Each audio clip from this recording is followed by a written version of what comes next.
आए अहले ज़मीन, सब खुदावंद के हजूर खुशी का नारा मारो, खुशी से खुदावंद की इबादत करो, गाते हुए उसके हजूर हाजिर हो, जान रखो कि खुदावंद ही खुदा है।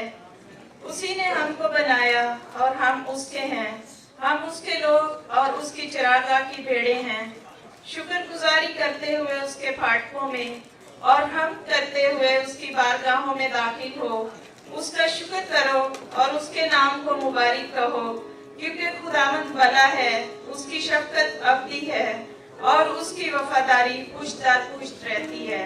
पाकलाम के पढ़े और सुने जाने पर खुदावंद की बरकत हो, खुदावंद का शुक्र हो।